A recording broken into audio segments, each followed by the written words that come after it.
Master Your Mind, The Hidden Power of Self-Control. Written by Ronnie Rowland.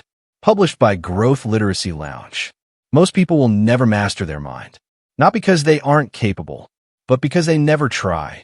They live every day obeying their feelings, reacting to urges, controlled by distractions they barely notice. They chase motivation, then wonder why they keep falling short. But the truth is simple.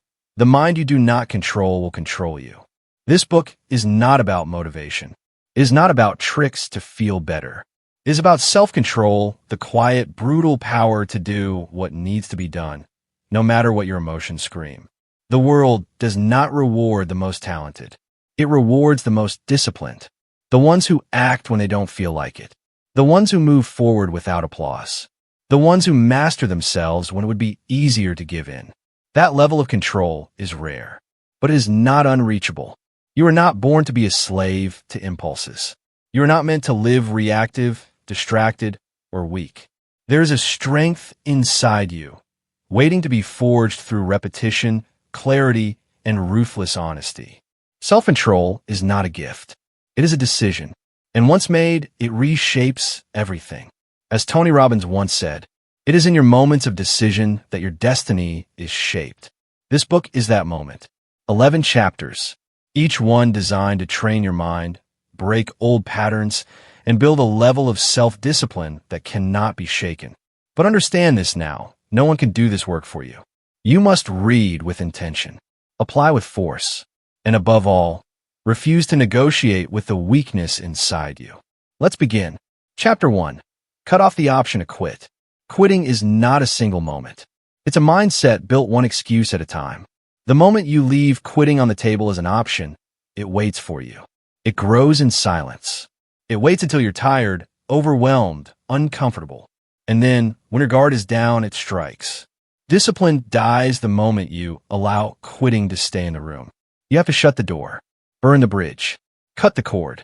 Because if quitting is still available, your mind will reach for it. It will tell you this is too hard, that you've done enough, that tomorrow will be better. And once you believe that voice, discipline is gone. You can't build a life of strength if you're always leaving an escape route open. The mind loves comfort. It's built for survival, not progress. So when pressure rises, when the pain sets in, your mind will suggest quitting not because you're weak, but because it thinks you need protecting. But growth is not safe. Progress is not comfortable. You must train your mind to understand that quitting is not a solution. It's a trap. You might not say it out loud, but every delay, every skipped task, every half effort is a quiet form of quitting. The discipline you need doesn't arrive in bursts. It's created when you remove the option to back out. You don't hope you'll keep going, you decide. You don't try, you do. That mental shift is everything. When quitting is gone, clarity appears. Suddenly the path forward becomes non-negotiable. You stop wasting energy on debates in your head. You stop asking if today is the day you show up. You already know the answer. You move because you must. You act because anything less is betrayal. Not to others, but to yourself. Discipline begins the moment you eliminate the fallback plan. No backup. No safety net. You commit, and you stay committed. This isn't about being reckless. It's about removing the space where weakness hides. Because when you give yourself room to quit, you will eventually use it. Even if it's just a little. Even if you call it rest. Even if it's disguised as I'll try again next week. That is how discipline erodes, quietly, slowly, invisibly. Until one day you look up and realize the goal is still in the distance. Not because you lacked ability, but because you made room for quitting. And it took that room. If you want to master your mind, you must build the habit of final decisions. That means when you decide to wake up early, there is no argument. When you say you'll finish the workout, there is no out. When you commit to a habit, it becomes law. Not suggestion, not preference. Law. You obey the decision you made when your standards were high, not the feeling you have when you're tired. This is not about perfection. You will stumble. You will feel weak, but you will not give up. That line is drawn. Quitting is off the table. That's the difference between people who build discipline and those who chase it forever. One group trains their mind to finish. The other trains their mind to negotiate. You must ask yourself, are you building the habit of finishing or the habit of fleeing? There is power in deciding you will finish what you start, no matter what. It reprograms your identity. It tells your mind that your word is law. That what you say, you do. That kind of trust in yourself is rare. But once you build it, everything changes. So from this moment on, make the commitment. No backdoor. No half effort.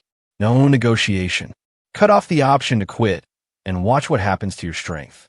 Chapter 2. Train the voice that tells you to keep going. There's a voice inside you. Some days it's silent. Other days it whispers reasons to stop. But hidden beneath all the noise is another voice, the one that tells you to keep going. Most people never hear it clearly because they've trained the wrong one. They've given too much airtime to doubt, comfort, and escape. But the truth is, the voice that drives discipline is always there. You just haven't fed enough to make it strong. That voice, the one that keeps going, is not natural. It's built through repetition, through resistance, through refusal. Every time you push through a task you didn't feel like doing, that voice gets louder. Every time you finish what you start, it gains strength. But every time you quit, delay, or excuse your way out, that voice fades. That's the real cost of giving in. Not just lost progress, but a weaker internal command. Discipline is not just about action. It's about what you say to yourself when you want to stop. That inner voice shapes your choices. It decides whether you follow through or fall back. If the voice in your head always negotiates, always offers you an easy way out, then your actions will follow. You don't need to silence that voice, you need to replace it. Not with noise, but with command. You don't feel like finishing? Keep going. You're tired? Do it anyway. You're not seeing results? Stay with it. The voice doesn't need to be clever. It needs to be clear, direct, firm. It must sound like a leader, not a victim. Most people let their minds talk them out of effort. They argue with themselves. They allow feelings to debate decisions. But the longer the debate, the more likely you are to lose. That's why the voice must be trained to speak quickly and powerfully. No time for negotiation. No room for weakness. Just one response, move. You may think words don't matter, but every disciplined person knows the truth. Internal language shapes external behavior. If your self-talk is weak, your discipline will be too. And it won't show up only in workouts or work sessions. It'll show up when you need to have a difficult conversation, when you need to stay focused in chaos, when you need to hold the line when everyone else is relaxing. The voice you feed becomes the voice you follow. So feed it deliberately. Don't wait for motivation. Speak like the person you're trying to become. Say, I keep going when it's hard. Say, I don't back down. Say, I finish what I start. At first, it will feel like a lie, but eventually, it becomes who you are. This is not about pretending to be strong. It's about reminding yourself that strength is built with each decision, each rep, each task completed when you didn't feel like it. That's where confidence comes from. You don't need to believe you can do everything. You just need to prove over and over that you don't quit. Every time you obey that voice, you're rewriting your identity. You're becoming someone different, someone stronger. And over time, that voice becomes the default. You wake up and hear it. You struggle and hear it. You fall behind and still hear it. Keep going. There will always be another voice too, the one that begs for rest, for ease, for a way out. But the disciplined person doesn't argue with that voice. They don't entertain it. They don't feed it. They simply listen to the other one, the one they've trained, the one they trust. And that's the key. You must train the voice that tells you to keep going until it's the only one that speaks. Chapter 3. Do it because you said you would. Most people break promises to themselves so often they don't even notice anymore. They say they'll wake up early, but they don't. They say they'll work out, but skip it. They say this time will be different, and then it's exactly the same. The damage isn't just in the missed action. It's in the quiet message those choices send. My word doesn't mean much. That message is poison. It eats away at your self-respect, your confidence, and your power. Because deep down, you know when you're lying to yourself. You know when you said something and didn't follow through. You carry that. It shows up in hesitation. It shows up in guilt. And over time, it shapes your identity. Discipline grows in the opposite direction. You do it because you said you would. Not because it's easy, not because you feel like it, but because your word matters. That standard changes everything. When you live by it, your decisions are no longer optional. Your goals are no longer wishes. They're commands, and you obey them, not because someone is watching, but because you are. That's what most people miss. They think discipline is about effort, about grinding harder. But at its core, discipline is about integrity. Can you trust yourself to follow through? Can you take your own words seriously? Or are your promises just temporary feelings disguised as decisions? When you say, I'll get up at 5, and you get up, you build trust. When you say, I'll work for 1 hour, and you do it, you build strength. And when you do that consistently, something powerful happens. You stop questioning yourself. You stop hesitating. You move with clarity because you know who you are, and you know what you expect from yourself. It doesn't have to be loud. You don't need to post about it. You don't need to explain yourself. You just need to follow through. Quietly, relentlessly, repeatedly. Every time you do, you write a new story. I'm someone who keeps going. I'm someone who follows through. I'm someone who honors their word. That story matters. Because when life hits you hard, and it will, you won't have to wonder if you'll respond. You already know. You've built the pattern. You've kept your word when no one was watching. That's not motivation. That's identity. But if you break that pattern, even once, it opens the door. Your mind will remember it. You skipped once, you can skip again. You broke the promise yesterday, you'll break it tomorrow. That's how people slide into inconsistency, not with one massive failure, but with small betrayals they never corrected. So you have to draw a line, not just a preference, a rule, a law. If I say it, I do it. And yes, that will be hard. You'll be tired. You'll be stressed. You'll be tempted to justify quitting. But that's exactly when it matters most. Not when it's easy, but when it costs you something. That's when discipline is real. You don't need to do everything at once. Start with one thing, one promise, one daily commitment, and keep it, no matter what. Show yourself that your word means something, and do it again tomorrow, and the next day.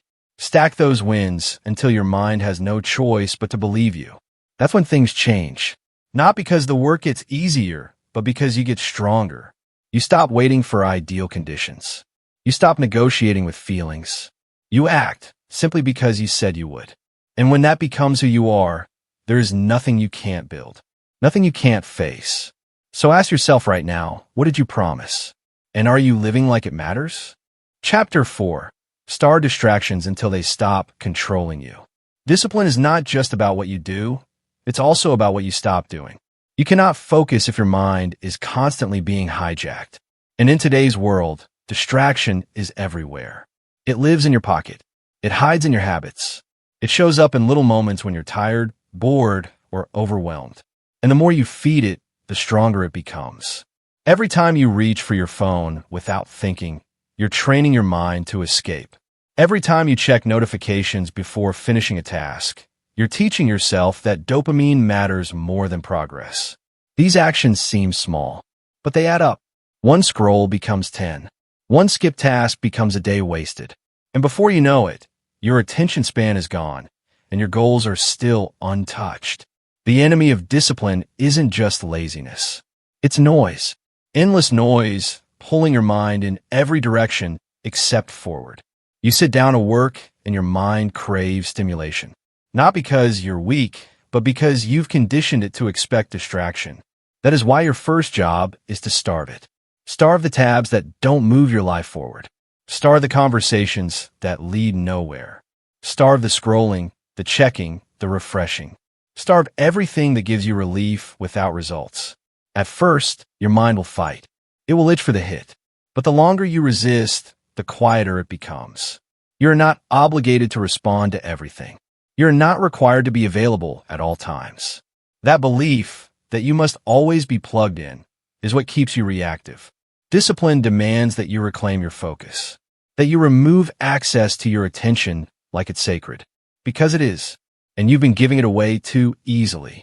If something isn't building your future, it's wasting your energy. That is not harsh. That is honest. You say you don't have time, but your screen time says otherwise. You say you're too busy, but your habits reveal the truth. Every distraction you feed today becomes stronger tomorrow. And every distraction you starve becomes weaker until it dies. This is not about never relaxing. It's about choosing when. It's about deciding that your deepest work deserves your best attention, not the leftovers after distraction has taken its cut. The brain cannot live in chaos and produce clarity. You cannot live in distraction and expect discipline to thrive. Remove the triggers. Delete what needs to be deleted. Block what needs to be blocked. Put the phone in another room. Close the extra tabs. You're not weak. You're just surrounded by systems designed to steal your focus. Your job is to fight back, to set boundaries, to protect your mind like your future depends on it, because it does. Think about what you could accomplish if your attention belonged to you again. How much deeper you could work. How much faster you could progress. How much peace you could feel without the constant buzz in your pocket or the pull of pointless updates. That life is available, but only if you're willing to make different choices. Start small. 1 hour. No distractions. One task. Full attention. And when you feel the urge to escape, sit with it. Don't feed it. Don't obey it. Just breathe through it. That discomfort is where your power grows. It's where you take back control. Because once your mind learns that you won't respond to every noise, it calms down. Once it learns that focus is the standard, it stops fighting so hard. And once distraction loses its grip, discipline has room to grow. That is how you change. Not all at once, but one ignored distraction at a time. Starve what's stealing your strength. Feed what builds it. And never forget, you are not your impulses. You're what you choose to focus on. Chapter 5. Build habits that survive bad days. Anyone can follow a routine when everything goes right. When you're rested, motivated, and nothing gets in the way, discipline feels easy. But the real test isn't how you perform on your best day. It's what you do on your worst. The days you're tired. The days you're stressed. The days you don't feel like doing anything. That's when most people break. Not because they're incapable, but because their habits were built without pressure. If your routine only works when life is perfect, it's not a strong routine. It's fragile. It falls apart the second something goes wrong. And when it breaks, you break with it. That's why discipline isn't built on ideal conditions. It's built on preparation for non-ideal ones. You don't create habits just for motivation.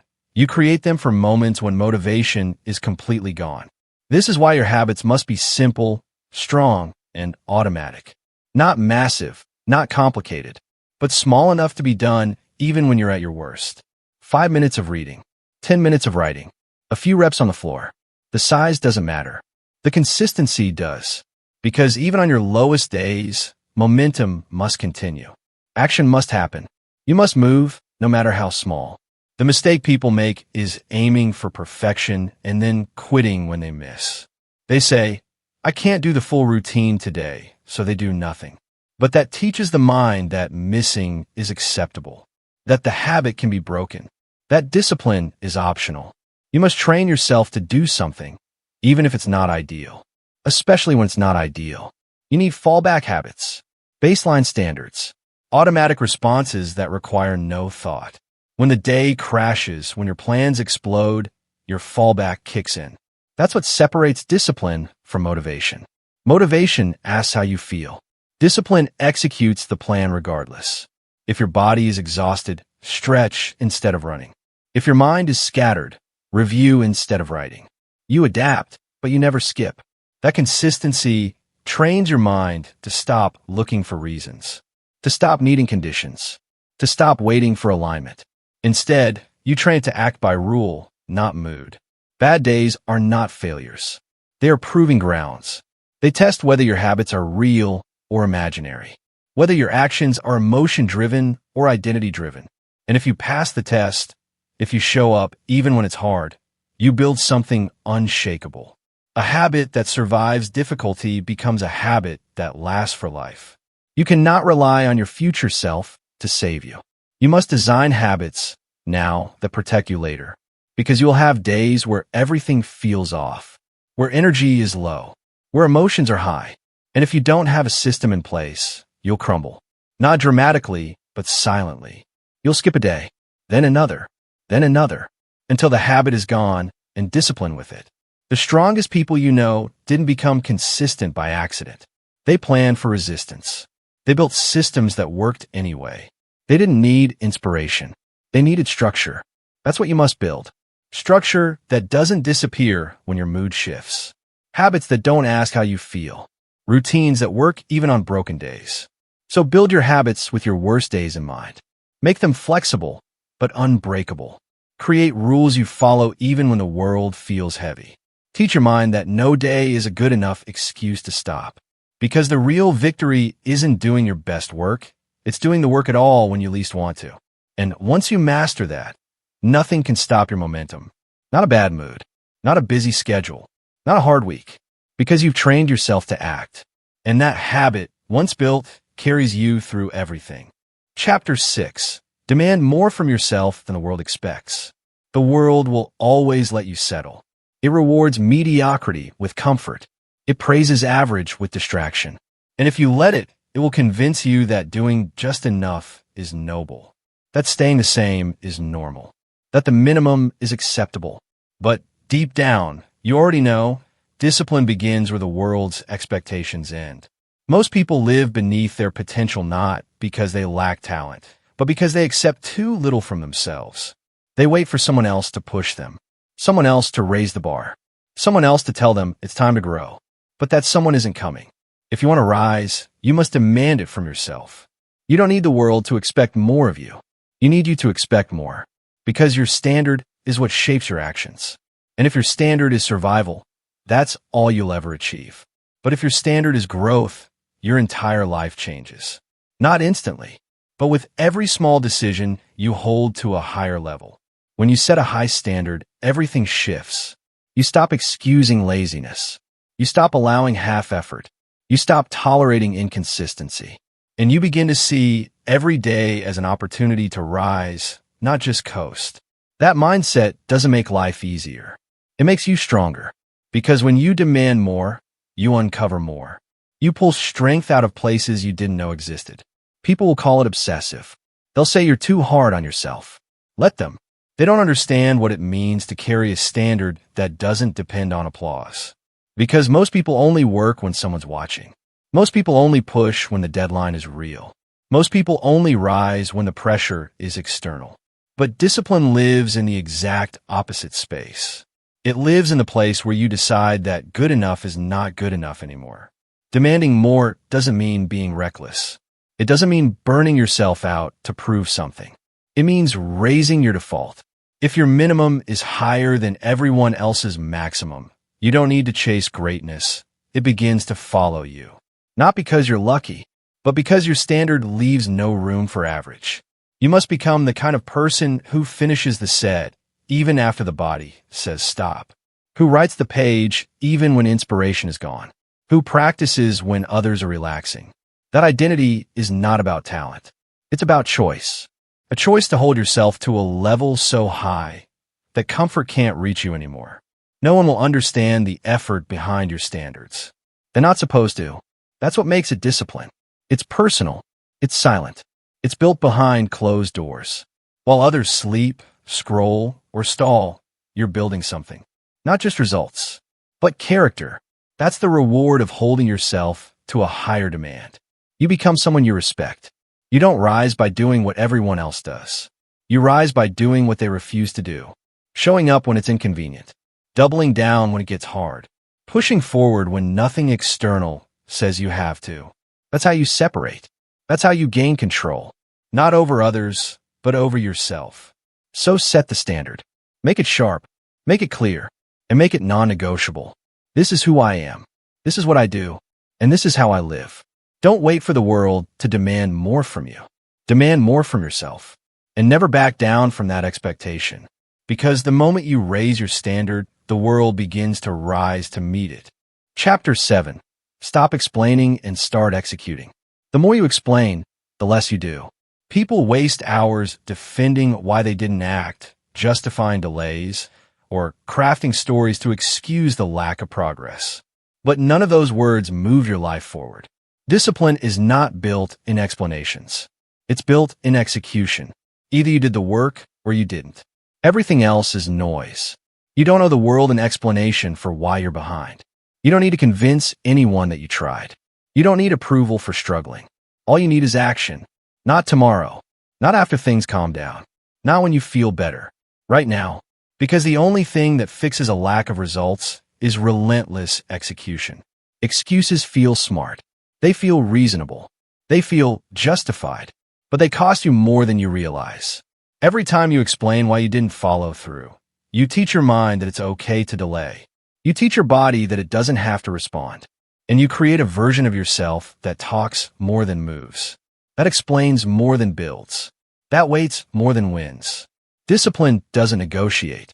It doesn't rationalize. It doesn't wait for the right moment to feel understood. It gets up and goes to work. While others are still deciding, the disciplined person is already halfway through the task. Not because they're better, but because they've stopped needing to talk themselves into doing what they already decided mattered. You have to make a choice. You could be the person who explains everything or the person who finishes everything. You can't be both. The more you act, the less you have to talk. Results speak louder than stories ever will. And every time you choose execution over explanation, you gain more ground, more momentum, more belief in yourself. It's not that you'll never struggle. You will. But struggling doesn't give you permission to stop. It gives you a reason to push harder, to simplify, to strip away everything that doesn't help you act. Most people complicate the process to avoid doing the work. They want the perfect routine, the perfect mood, the perfect words. But none of that matters without action. You want to feel better? Move. You want clarity? Start. You want confidence? Finish. Every answer you're looking for lives on the other side of execution. And the longer you wait, the more power you give to delay. That's why discipline demands you cut the conversation short. No more explaining. No more justifying. Just the next step done well. Even in silence, your habits speak for you. Your work ethic tells people who you are. Your results write your story. You don't have to prove yourself with words.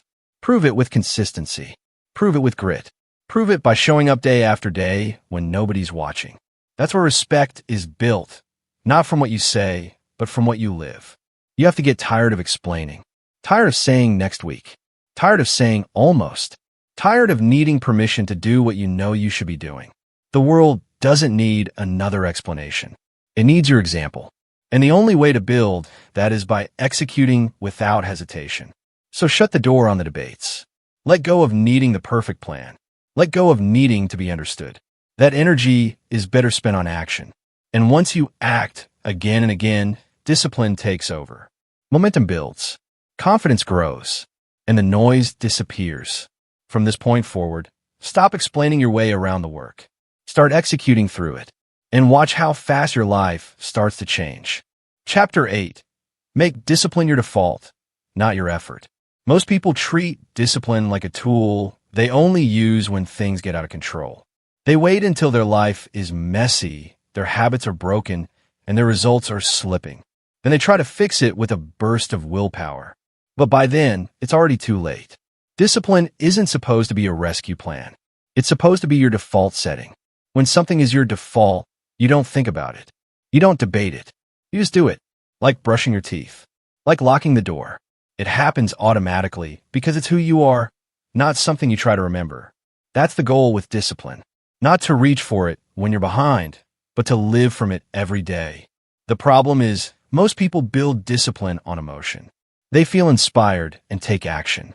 They feel tired and fall off. Their default is comfort. Effort is the exception. That's why nothing sticks.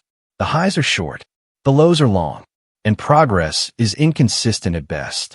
But when you flip the pattern, when discipline becomes your baseline, everything changes. You act first. Feelings catch up later. You don't need to be intense all the time, but you do need to be automatic. You do what matters even when it's boring, even when it's small, even when no one else is watching. That consistency is what turns behavior into identity. It's not about trying to be disciplined. It's about becoming the kind of person who just is. That shift happens in the tiny moments. When you stand up instead of scrolling. When you write the sentence instead of waiting for inspiration. When you train, even if it's a short session. Each of those choices is a vote, a reinforcement, a message to your mind. This is who I am now. The more you act like a disciplined person, the less you need to think about acting disciplined. It becomes natural, expected, normal. And when that happens, everything gets easier, not because life changes, but because you did. People always ask how to stay motivated. That's the wrong question. Motivation is unstable. Discipline is stable. Discipline says, I do this because it's what I do. No need for hype. No need for emotional support. Just follow through. That's power. Quiet, steady power. You must train yourself to make discipline so normal it feels strange to skip it. Strange not to move. Strange not to focus. That's when you know the shift is happening.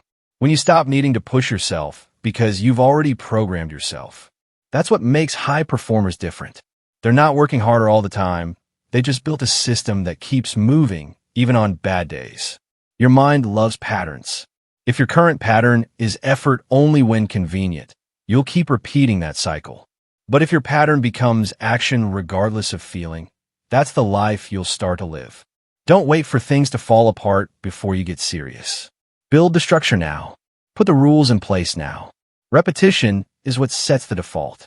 You have to act like the person you want to become before you feel like them. You don't wait to believe it.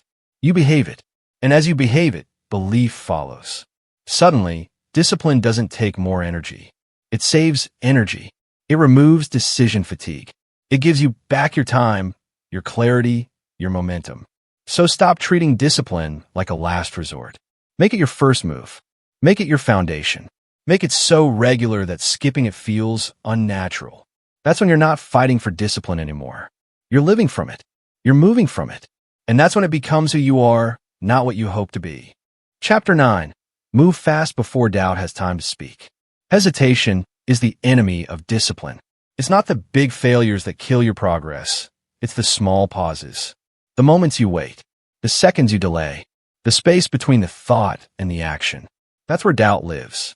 That's where excuses are born. And that's where most people lose. Your brain is fast. It's wired to protect you. The moment you think about doing something hard, it looks for danger. It searches for reasons to stop. It tells you you're tired. It tells you you'll start later. It tells you it's not the right time. If you give it space, it will speak. And once it speaks, discipline starts to fade. That's why you must move fast. Before the doubt arrives. Before the excuses form. Before the fear has a chance to speak up. The second you think of what needs to be done, start. Not after 5 minutes. Not after checking your phone. Now, right then. Immediate action is the strongest form of discipline. It's a signal to your brain. I move before weakness has a say. Most people wait for clarity before they move. But clarity comes after movement. You don't need to know every step. You don't need the perfect plan. You just need to begin. And once you do, momentum does the rest. Action clears the fog. Execution silences doubt. And consistency shuts down every excuse. You've experienced it before.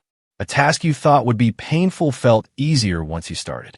A workout you wanted to skip turned out to be the best one. A conversation you dreaded became simple after the first word. The hard part was never the task, it was the hesitation. The longer you wait, the heavier it feels. The sooner you move, the lighter it becomes. Train yourself to respond with speed, not recklessness. Precision. You feel the urge to delay? Move. You feel resistance? Move. You're overthinking the next step? Move. Speed is your advantage. Speed bypasses the mental chatter. It gets you into action before your mind has time to slow you down. You can't eliminate doubt forever, but you can starve it. Doubt needs time to grow. It needs attention to gain strength. When you move quickly, you take away both. There's no room for it to speak. No chance for it to build. That's how disciplined people win, not by never feeling resistance, but by never giving it time to settle in. Think about how many things you've avoided because you waited. How many goals you've delayed. How much time you've lost. All because you gave hesitation too much control. That pattern ends now. From this point forward, make a rule. Thought, then action. No debate. No delay. No loop of should I or shouldn't I. You already know what to do. You just have to do it faster. Even a few seconds can change everything. The alarm goes off. If you move immediately, you win. If you wait, you negotiate. The idea pops into your mind. If you act, it grows. If you hesitate, it dies. This is not about rushing. It's about momentum. Controlled, deliberate, fast. When you move first, discipline becomes instinct. You don't wait to feel like it. You don't wait to be ready. You build a habit of motion. And that habit becomes your armor. Against doubt, against laziness, against the part of you that wants to stay the same. Speed is discipline in motion. It's the way you bypass hesitation and claim your time back. So don't think about it. Don't overanalyze. The moment the right action enters your mind, move. Because every second you wait, doubt gets stronger. But every time you act fast, you build the life that hesitation can't touch. Chapter 10. Create a life where you don't need to escape. Most people don't realize how much of their life is built around escape. They work to get through the day, not because they love what they do, but so they can reach a moment of relief. A scroll, a snack, a show, a break from the pressure they created by avoiding pressure. And then they repeat it every day, chasing small comforts to forget how unfulfilled they feel. But discipline doesn't grow in a life of escape. It grows in a life of alignment. A life where you don't need constant relief because what you're building actually matters to you. You're not forcing yourself to stay focused. You want to stay focused. You're not counting down the hours until it's over. You're pulling every hour in because you know it counts. This doesn't mean life is always fun. It means it's meaningful. It means your actions are tied to purpose, not just survival. That's the shift. Most people try to escape because they don't like where their energy is going. Their habits don't serve them. Their goals aren't theirs. Their environment feels like a cage. And so discipline feels like punishment. But real discipline is freedom. It creates a life you don't have to run from. You build that life one decision at a time. One aligned habit. One action rooted in clarity, not obligation. You stop saying I have to and start saying I choose to. Because the moment your effort becomes a choice instead of a chore, discipline stops feeling like a fight and starts feeling like peace. That peace doesn't come from doing less. It comes from doing what matters. You could spend 10 hours distracted and feel drained, or spend 2 hours locked in on something real and feel powerful. It's not about time. It's about intention. It's about deciding that your hours won't be used to numb yourself, but to build something that removes the need to be numb in the first place. People always talk about work-life balance like the solution is more rest. But the real solution is better use of work, better use of energy, better alignment between who you are and what you do. When your actions reflect your values, you don't need to run from your day. You live it fully. And at the end, you rest with satisfaction, not exhaustion. Escaping is a symptom, a signal that something is off.